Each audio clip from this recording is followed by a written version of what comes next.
다 함께 기도 드리심으로 수요 예배 하나님 앞에 영광 돌려드립니다. 자비하시고 은혜로우시며 노하기를 더디하시는 사랑의 하나님, 하나님의 은혜를 참으로 감사를 드립니다. 나라와 국민들을 위한 위정자를 뽑는 중요한 선거일, 저희 국민으로서의 의무와 권리를 다하고 하나님 앞에 나와 영광의 예배를 드립니다. 이 시간 신령과 진정의 예배를 통하여서 하나님께서 찾으시는 그 한 사람으로 하나님께 영광 돌리는 예배자로 나갈 수 있는 저희들 되게 하여 주옵소서. 최고의 하나님께 최선을 다하여서 찬양하며 영광 돌리는 저희들 되게 하여 주옵소서. 예배 시종을 주님께 맡겨드리오며 거룩하신 예수님의 이름으로 축복하며 기도드리옵나이다. 아멘. 아무도 예배하지 않는 나는 하나님을 예배하는 예배자입니다. 찬양드립니다.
이곳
예배하는 자들 중에 주가 찾는 이 없어 주님께서 슬퍼하시네. 주님이 찾으시는 그 한 사람, 그 예배자 찬양드립니다.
24장 18절에서 25절까지의 말씀 우리 함께 합독합니다.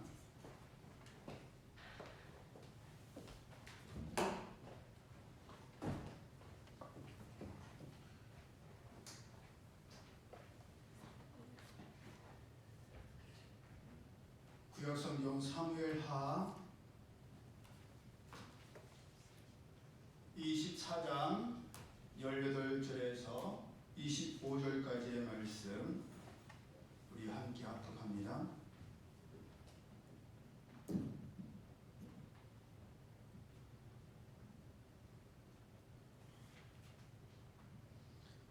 시작. 이날에 가시 다윗에게 이르러 그에게 아뢰되 올라가서 여부스 사람 아라우나의 타작마당에서 여호와를 위하여 제단을 쌓으소서 하매 다윗이 여호와께서 명령하신 바 가세의 말대로 올라가니라. 아라우나가 바라보다가 왕과 그의 부하들이 자기를 향하여 건너옴을 보고 나가서 왕 앞에서 얼굴을 땅에 대고 절하며 이르되 어찌하여 내 주 왕께서 종에게 임하시나이까 하니 다윗이 이르되 내게서 타작마당을 사서 여호와께 제단을 쌓아 백성에게 내리는 재앙을 그치게 하려 함이라 하는지라. 아라우나가 다윗에게 아뢰되 원하건대 내 주 왕은 좋게 여기시는 대로 취하여 드리소서. 번제에 대하여는 소가 있고 뗄나무에 대하여는 마당질하는 도구와 소의 멍에가 있나이다. 왕이여 아라우나가 이것을 다 왕께 드리나이다 하고 또 왕께 아뢰되 왕의 하나님 여호와께서 왕을 기쁘게 받으시기를 원하나이다. 왕이 아라우나에게 이르되 그렇지 아니하다. 내가 값을 주고 내게서 사리라. 값없이는 내 하나님 여호와께 번제를 드리지 아니하리라 하고 다윗이 은 50세겔로 타작마당과 소를 사고 그곳에서 여호와를 위하여 제단을 쌓고 번제와 화목제를 드렸더니 이에 여호와께서 그 땅을 위한 기도를 들으심에 이스라엘에게 내리는 재앙이 그쳤더라. 아멘. 우리가 함께 합독한 말씀을 본문으로 제단을 쌓고 번제와 화목제를 드렸더니 기도를 들으시고 재앙이 그쳤더라 라는 제목으로 함께 은혜를 나누기를 원합니다. 여러분, 다윗의 생애에 있어서 아주 지대한 영향을 끼친 두 사람의 선지자가 있습니다. 혹시 누군지 아세요? 갓선지자. 또 한 사람. 아니. 사무엘 선지자도 있긴 있는데 두 글자. 그렇죠. 나단 선지자가 있습니다. 그 중에 갓선지자는 사무엘상 22장 5절에 처음으로 등장하는데 아둘람 굴에 숨어있던 다윗이 환난당한 모든 자와 빚진 자와 마음이 원통한 자에게 그에게 모여 함께한 자가 400명가량 되자 아둘람 굴을 떠나서 보다 안전한 곳인 모압 왕에게로 가서 그곳에 있기를 청할 때 갓선지자가 그러려고 하던 다윗에게 모압의 요새에 있지 말고 모압 땅을 떠나서 유다 땅으로 돌아가라는 하나님의 말씀을 전합니다. 이제 막 피난길에 올라서 안전한 곳으로 가는데 갓선지자가 와서 하나님께서 당신과 함께 있는 사람들로 하여금 다시 유다 땅으로 가라고 합니다. 예. 전쟁터에 나갔다가 엄청난 고생을 하고 겨우 부대로 복귀했는데 부대에 복귀하자마자 탄화를 다 충전해서 또 나가라는 거예요. 나가고 싶겠어요? 나가고 싶지 않겠어요? 당연히 안전한 곳에 있고 싶죠. 그런데 사람의 말이 아니라 하나님께서 가선지자를 통해서 말씀하셨으니 다윗은 어쩔 수 없이 다시 사울이 기다리는 유대 땅 헤레스풀로 돌아가야만 했습니다. 그러자 다윗을 기다리던 사울이 때는 이때다라 하면서 자기의 모든 신하들을 불러 모은 뒤에 다윗이 이처럼 자기를 대적하는데도 불구하고 왜 아무도 자기 편이 되어서 다윗을 고발하는 사람이 없냐라고 따져 물었습니다. 다윗이 사울을 도발했어요? 그렇지 않지 않습니까? 그런데도 자기 편에서 유리한 대로 말을 한 거예요. 그러자 간사하고 못된 도액이라는 인간이, 기억나시죠? 도액이라는 인간이 나타나서 아히멜렉 제사장이 다윗을 위하여 하나님께 묻기도 했고, 하나님께만 드려야 되는 진설병을 다윗과 그와 함께한 일행에게 주기도 했으며, 심지어는 골리앗의 칼까지도 다윗에게 주었다고 일러 바칩니다. 그래서 사울이 화가 나서 아히멜렉 제사장뿐만 아니라 그 당시에 함께 있었던 다른 제사장들 85명이나 되는 제사장들을 다 불러 모아서 도액으로 하여금 제사장들을 단칼에 죽이게 만들었습니다. 그러니 인간적으로 보면 다윗에게 있어서 갓 선지자는 이로운 사람이겠어요? 해로운 사람이겠어요? 해로운 사람으로 여겨졌을 거예요. 다윗을 돕는 선지자가 아니라 다윗을 힘들게 하고 괴롭게 하고 고생시키는 선지자가 바로 갓 선지자로 보였을 것입니다. 그나마 안전한 모압 땅 요새로 피했던 다윗과 일행들을 위험천만한 유다 땅으로 다시 돌아오게 했고, 그로 인해서 아히멜렉 제사장뿐만 아니라 85명의 제사장들까지도 죽임을 당했기 때문입니다. 하지만 구약 성경을 보면 하나님께서 보내신 선지자들의 말씀은 돕는 것보다는 책망하시고 힘들게 하고 어렵게 하는 때가 훨씬 더 많았습니다. 왜냐하면 그것이 하나님의 뜻이요 섭리이기 때문이며, 그렇게 행한 사람들을 바른 길로 돌리려는 하나님의 개입하심이었기 때문입니다. 사람은 너나 할 것 없이 누구나 나는 잘하고 있고 나는 아무 문제가 없다라고 생각하기 쉽습니다. 나는 선줄로 생각하고 나는 넘어질 일이 없다라고 자만합니다. 하지만 하나님께서는 선줄로 생각하는 자는 뭐 할까 조심하라? 넘어질까 조심하라고 말씀하셨고, 이미 서 있다는 것 자체가 언제 어디서든 넘어질 수 있다는 것을 전제하기 때문에 넘어지지 않도록 경계하고 시험에 들지 않도록 깨어 기도드려야 하는 것입니다. 그런 경계와 깨어있음을 도와주는 분들이 바로 하나님께서 보내셔서 하나님의 말씀을 전하게 하신 하나님의 선지자들이었던 것입니다. 나는 나를 못 보지만 다른 사람들은 나를 객관적으로 판단하지요. 그래서 바둑이나 장기나 하다못해 오목을 둘 때에도 나는 잘한다고 생각하는데 옆에 있는 사람들은 그걸 왜 거기다 둬? 거기다 두면 지지. 훈수를 두죠? 나도 옆에 있으면 보여요. 그런데 내가 그 자리에 서면 보지를 않습니다. 내일도 마찬가지예요. 나는 잘한다고 생각하고 나는 제대로 한다라고 생각하기가 쉽죠. 하지만 주변의 사람들은 저 말은 듣기에 좀 이상한데 왜 저런 말을 하지?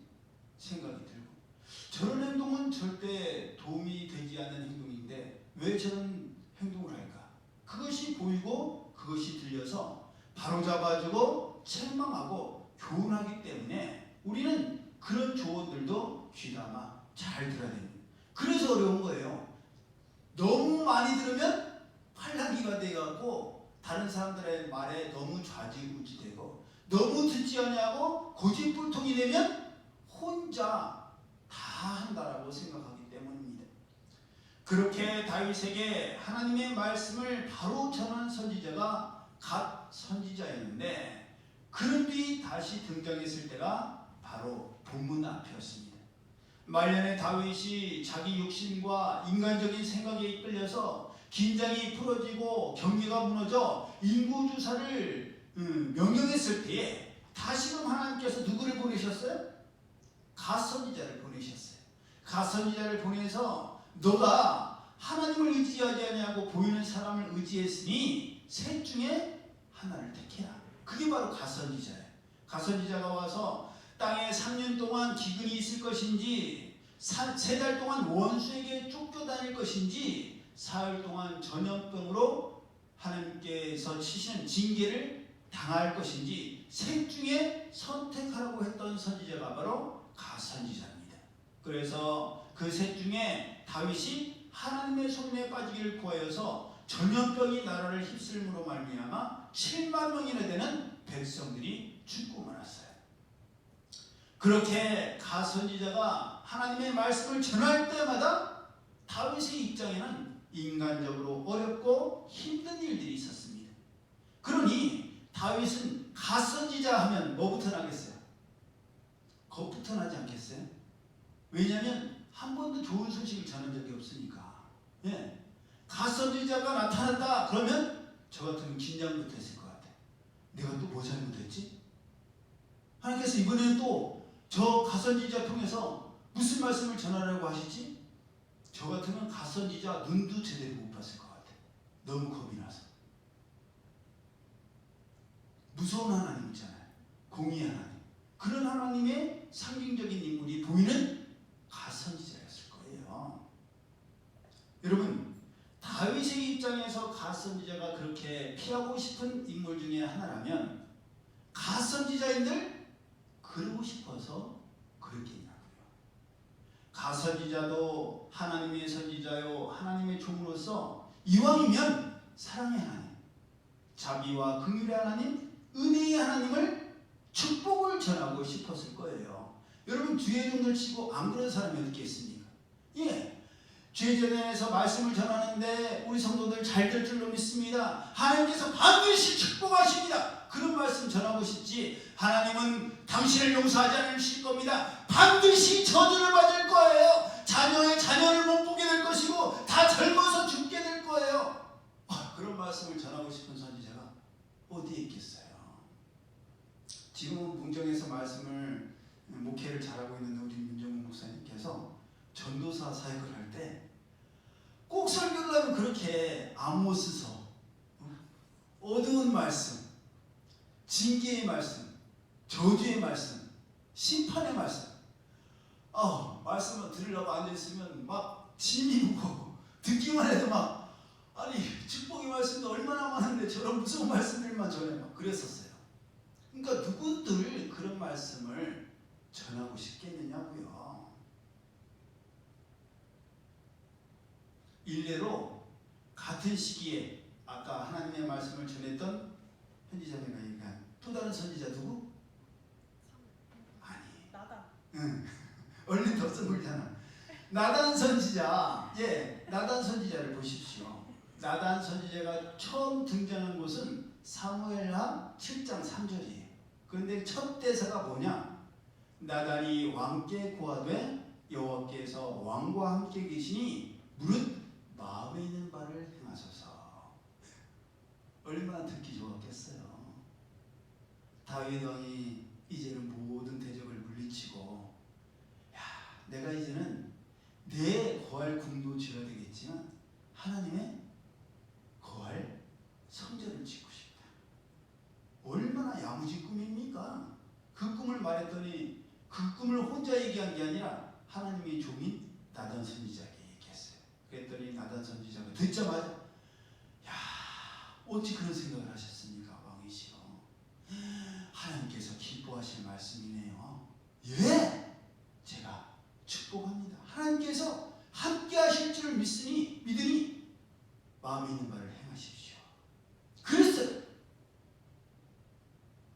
그랬으니 다윗이 기분이 좋아서 이제 그날 밤에 잠이 왔겠어 안 왔겠어요? 원하고 꿈꾸던 바를 시작하게 되었으니 벅차서 잠이 못 잤어요. 잠이 안 왔을 것 같아요. 그런데 그날 밤에 하나님께서 나단 선지자를 통해서 다시 다윗에게 가라. 다윗에게 가서 나단 선지자가 다윗에게 했던 말과는 180도 다른 말을 전하게 하셨어요. 뭐라고 말씀하게 하셨어요? 다윗아, 너는 절대로 하나님의 성전을 건축할 수가 없다. 왜? 그렇죠. 너는 피를 많이 흘린 군인이라서 너의 손에 너무 많은 피를 묻혔는데 그 손으로 하나님의 성전을 건축한다고?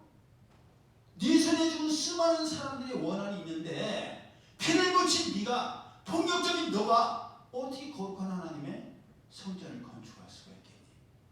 안 된다. 절대 허락할 수 없다. 나대와는 정반대의 말씀이 나단 선지자를 통해서 선포되었어요. 그러면 우리가 다윗의 입장이라면 나단 선지자를 향해서 변덕에 쥐끌듯이 끓는 진짜 못된 인간이라고 생각하겠어요? 아니면 그래도 나단 선지자는 내 생각에 동의하는데 하나님의 뜻이 그러하구나, 그렇게 생각하겠어요? 당연히 후자라고 생각하겠죠. 왜냐하면 낮에는 좋은 말을 했고 밤에는 하나님의 말씀이 그것이 아니라고 정반대되는 말씀을 전했으니까 나단 선지자 본인의 생각은 나로 하여금 성전을 건축하는 것이 합당한 일이라고 생각하는데 하나님께서 그것을 막으셨구나, 하나님께서 나단 선지자를 통해서 안 된다라는 말씀을 전하게 하셨구나라고 생각했지 않겠어요? 그러면 기본적으로 나단 선지자에 대해서 우호적인 마음을 갖고 있겠어요? 원망의 마음을 갖고 있겠어요? 당연히 우호적인 마음을 갖고 있었겠죠. 그래서 다윗이 다시 자기가 원하는 대로 하나님의 성전을 건축하지는 못했지만 다윗에게 있어서 나단 선지자는 갓 선지자와 정반대되는 선지자, 다윗의 마음을 그래도 알아주는 선지자, 다윗에게 좋은 소식을 전하려고 하는 선지자로 남아있었을 거죠. 그것은 훗날에도 마찬가지예요. 하나님께서 다윗이 우리아의 아내 바세바를 범한 그런 죄를 지어서 그 사이에 난 아들을 생명을 거두어가실 때도 누구를 보냈느냐? 나단 선지자를 보냈어요. 그런데 나단 선지자는 다윗을 보자마자 하나님께서 당신을 벌하셔서 당신과 바세바에서 태어난 아들을 죽이실 겁니다, 그러셨어요? 아니에요. 한 가지 이야기를 들려줘요. 왕이시여, 제 얘기를 한번 들어보십시오. 부자와 가난한 사람이 있었는데 부자에게 손님이 찾아왔습니다. 그런데 이 부자가 자기에게는 많은 양이 있는데도 불구하고 한 마리의 새끼 양밖에 없는 가난한 사람의 양을 빼앗아다가 그 양을 잡아서 자기에게 오는 손님에게 대접했습니다. 그 한 마리 양은 이 가난한 사람에게 있어서 자기의 생명과도 같은 그런 소중한 존재였습니다. 먹을 생각은 전혀 하지 못할 정도로 사랑하고 아끼는 동물이었어요. 그랬더니 그 말을 끝나지도 않았는데 다윗이 뭐라고 해요? 하나님께서 여호와께서 살아계심을 두고 맹세하노니 그 사람은 마땅히 죽어야 될 자다, 죽어 마땅한 자다, 그렇게 막 노발대발 화를 내요. 그럴 때 나단 선지자가 뭐라고 얘기해? 그 사람이 바로 당신입니다. 그랬더니 다윗이 어떻게 돼? 뒷목 잡고 쓰러지는 거예요. 그리고 바세바와 사이에서 태어난 아이가 죽을 것이라는 그 무시무시한 무서운 말씀이 나단 선지자의 입을 통해서 선포되는데도 불구하고 우리가 다윗이라면 나단 선지자를 원망했겠어요? 내 자신에 대해서 원망했겠어요? 당연히 내 자신에 대해서 원망했겠죠. 내가 잘못해서 이런 일이 있구나. 왜냐하면 내 입으로 여호와의 사십을 두고 맹세하노니 그 자는 죽어 마땅한 자가, 자기가 생각해도 자기가 한 행동은, 우리아의 아내를 뺏은 행동은 죽어 마땅한 일이에요. 그러니 그 죄의 결과도 나 때문이지, 하나님의 말씀을 전한 나단 선지자는 아무 죄도 없고 원망할 일도 없는 거예요. 그러니까 아시겠죠? 나단 선지자가 얼마나 지혜로운 사람이었는지. 하나님의 말씀을 전하는 것도 여러 가지 방법이 있잖아요. 바로 직설적으로 하나님께서 당신을 용서하지 않으십니다, 하나님께서 징계하시고 책망하시고 이럴 수도 있지만 스스로 깨닫게 해서 내가 죽을 죄를 지었구나, 내가 하나님께 범죄했구나, 스스로 깨닫게 하는 방법도 있는데 남이 책망해서 깨닫는 것보다 내 스스로 깨닫는 게 더 효과적이지 않겠어요? 그런 말씀에 대한 은사, 지혜로운 은사가 있었던 사람이 바로 나단 선지자였어요. 다윗이 아이에 대한 죽음을 선포한 나단 선지자를 미워하거나 원망하지 않은 또 다른 이유는 솔로몬이 태어났을 때 언제 그랬냐는 듯이 또 와갖고 바세바 사이에서 태어난 아들이 죽을 것이라고 선포했던 나단 선지자가 이번에는 솔로몬을 향해서는 하나님께서 이를 사랑하시니 이름을 여디디아라 하라. 그러니 이 나단 선지자는 다윗에게 있어서 굉장히 우호적인 사람이고, 나로 하여금 하나님의 뜻을 전하게 하시는 사람이요, 나로 하여금 죄에서 돌이키라고 깨닫게 하시는 생명의 사람이구나, 그런 인식을 갖고 있었을 것입니다. 또한 나중에 솔로몬이 왕이 될 때에도 1등 공신의 역할을 한 사람도 나단 선지자였어요. 아무것도 모르는 그 바세바와 다윗에게 찾아가서 지금 아도니아가 반란을 일으켰다, 스스로 왕이 되려고 한다, 다윗에게 막 몸에 열도 없어갖고 죽으려고 하는 다윗에게 정말 그렇게 말씀하시고 결정하신 겁니까? 저와 얘기하고 저와 의논했던 거랑은 다르잖아요. 그러니까 다윗이 뭐야? 그런 일 있어서? 야, 빨리 나단 선지자 가갖고 솔로몬으로 하여금 왕을 삼고 그가 왕이 되었으면 선포하게. 그래서 순식간에 역전되지 않습니까? 그러니 이 나단 선지자는 다윗에게 있어서 정말 우호적이고 필요한 사람으로 여겨졌을 거예요. 그래서 열왕기상 4장 5절을 보면 나단의 아들 아사리아는 관리장이요 나단의 아들 사봇은 대신이니 왕의 벗이다, 왕의 친구라고 기록되어 있어요. 무슨 말이냐? 나단 선지자의 두 아들들이 한 사람은 관리장이 되었고 한 사람은 대신이자 왕의 솔로몬 왕의 친구가 된 거예요. 아들 둘이 사회적으로 대성공을 거뒀어. 엄청난 성공 아니에요? 목회자 아들이 왕의 최측근이 됐어. 그러니 얼마나 든든하겠느냐고요. 하나들은 공무원의 관리장이 됐어. 공무원 중에 최고. 그러니 뭐 이 나단 선지자가 죽었을 때 그 조의금이랑 화환이 얼마나 많이 들어오겠어요. 그러니까 이 나단 선지자는 솔로몬 왕에 대해서 여전히 우호적일 수밖에 없었겠죠. 왜냐하면 우리 아들 두 아들이나 왕이랑 연관되어 있으니까. 그래서 나단 선지자가 나중에 솔로몬 왕에게 갓 선지자가 했던 것처럼 바른 말을 하지를 못합니다. 솔로몬 왕이 수많은 여인들의 치마폭에 빠져서 우상 숭배에 빠지고 이성의 유혹에 빠졌을 때 나단 선지자가 그런 솔로몬 왕에게 아무 말도 안 해요. 왜? 잘못 말했다가 내 두 아들이 피해를 입을까, 제 생각이. 그러니 이 오늘날로 치면 나단 선지자는 다윗에게 굉장히 우호적이고 또 축복의 메시지를 전하는 목회자고, 갓 선지자는 무서운 징계, 심판의 메시지만 전하는 목회자지만 실질적으로 다윗의 신앙에 있어서 삶에 있어서 빨간불 역할을 했던 선지자는 누구였다? 갓 선지자였다는 거예요.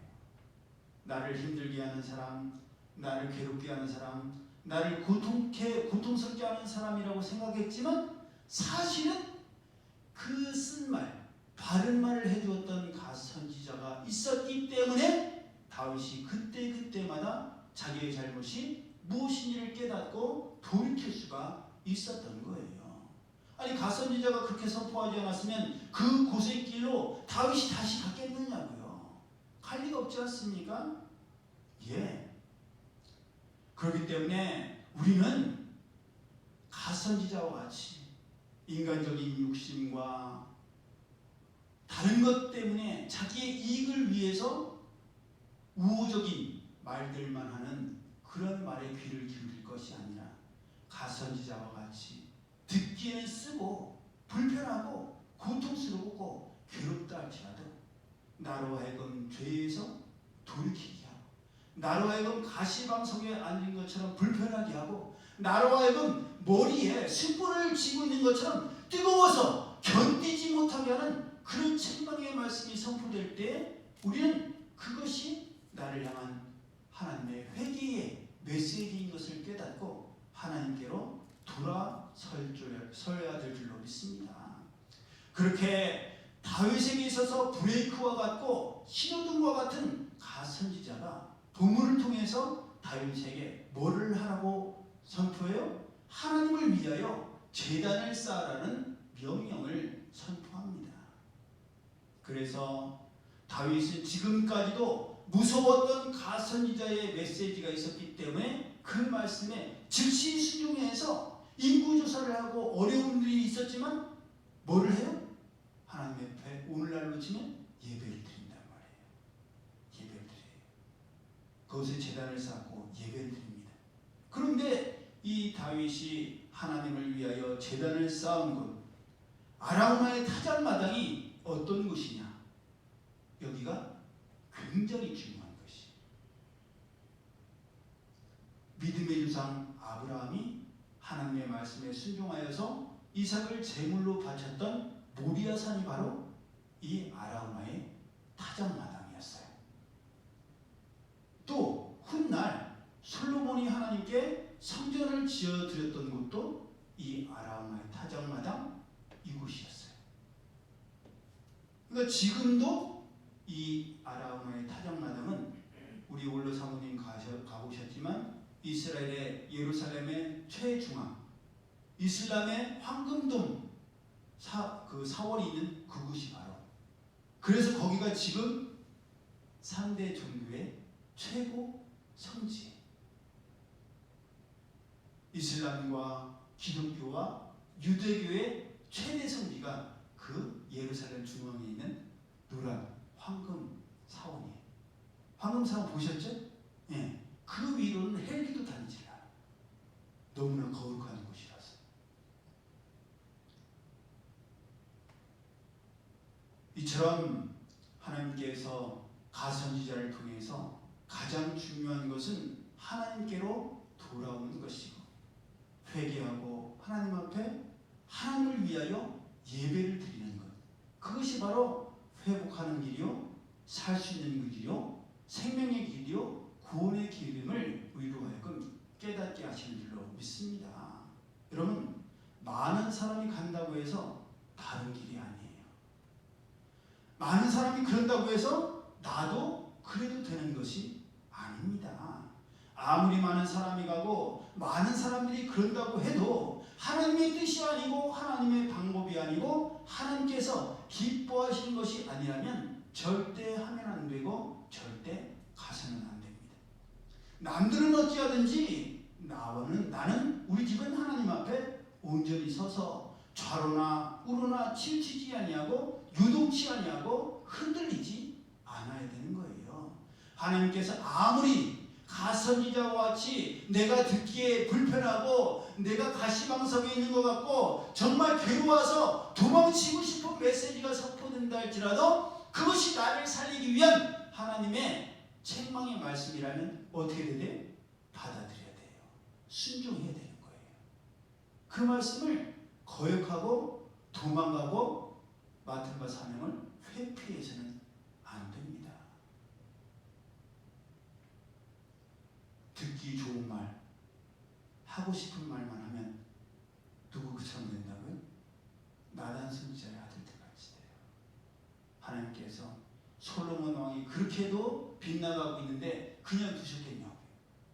그런데도 내 아들들에게 피해가 돌아갈까봐 말하지 못했다면 제 추측이지만 얼마나 안타까운 일이에요. 그러니 우리는 이 시대를 잘 분별해야 됩니다. 내가 해야 될 사명의 자리가 어딘지, 내가 순종하고 따라야 될 하나님의 말씀이 어떤 말씀인지 우리는 잘 새겨봐야 돼요. 민감하게 반응해야 됩니다. 상황과 환경에 휩쓸려서 따라갔다가는 큰일 나요. 하루 종일 뽕짝을 들었어.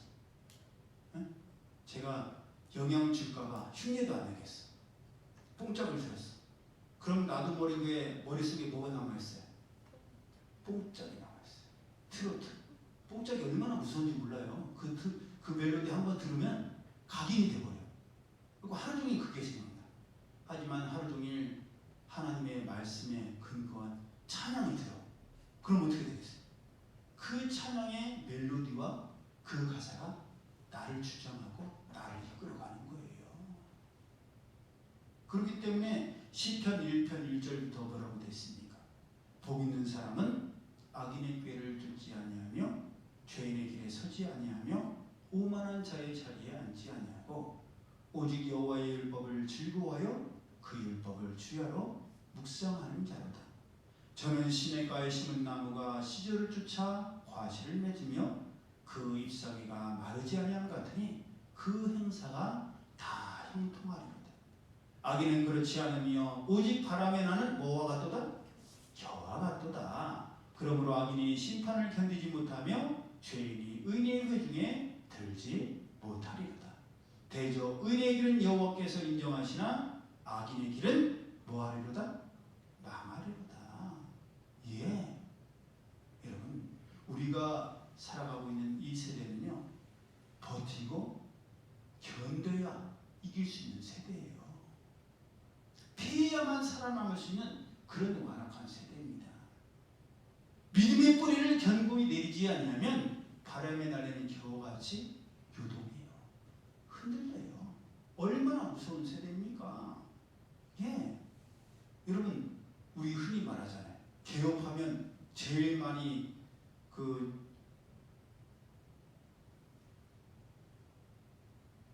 축하하는 꽃 그거 보내면서 화환 보내면서 메시지에 뭐라고요?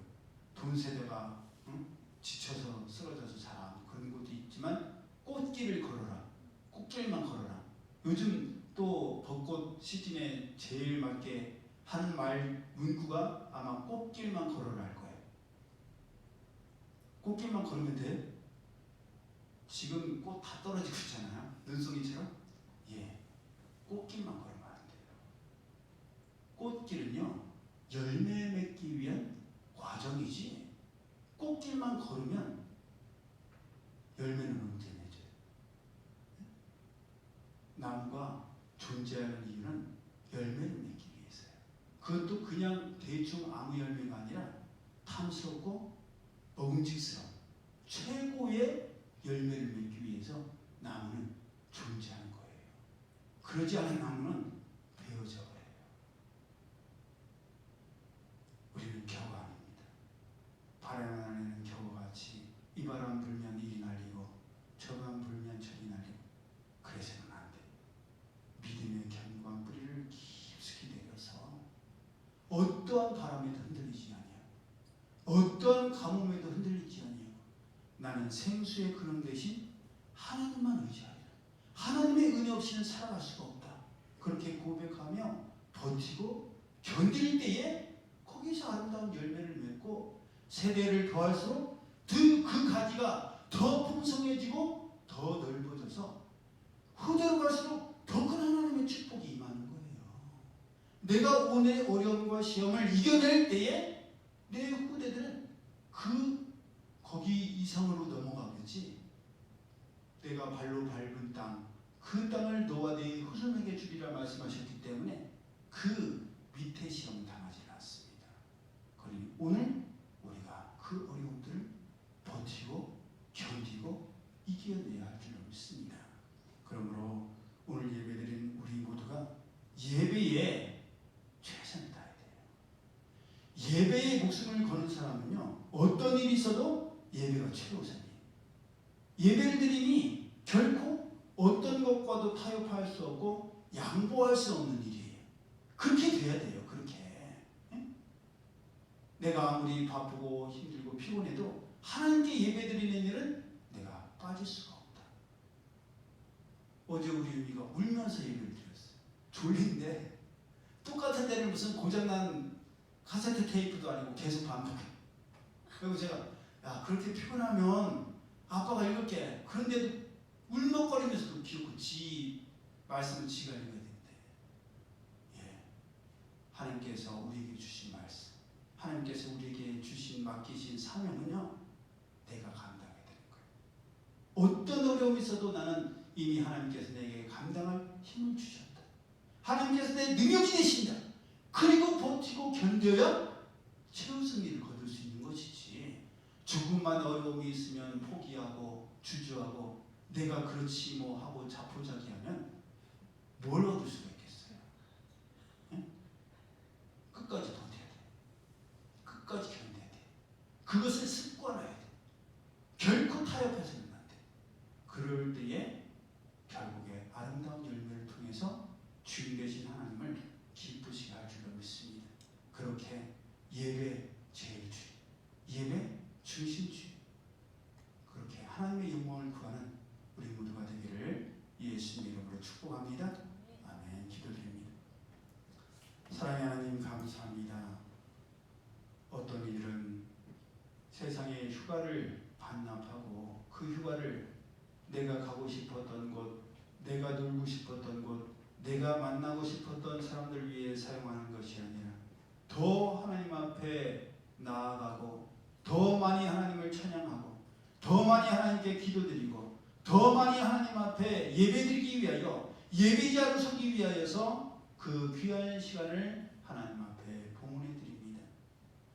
이 완악한 세대, 이 강폭한 세대, 저들이 정신을 바짝 차리지 아니하면 완악한 이 세대를 쫓아가서 많은 사람들이 가는 대로, 믿는 사람들도 저러던데 뭐 특히 목사님들, 사모님들도 저러던데 뭐 그렇게 따라가기가 쉽습니다.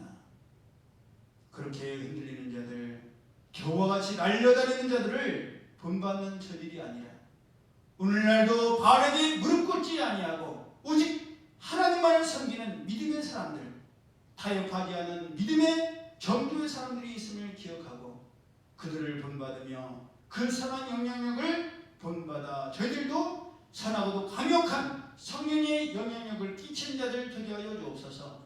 악한 자들의 영향을 받아서 흔들리는 저들이 아니라 저희를 통하여서 하나님의 선하고도 강력한 영향력이 나비 효과와 같이 많은 변화를 일으킬 수 있는 생명의 변화가 일어날 수 있도록 저희들을 사용하여 주옵소서.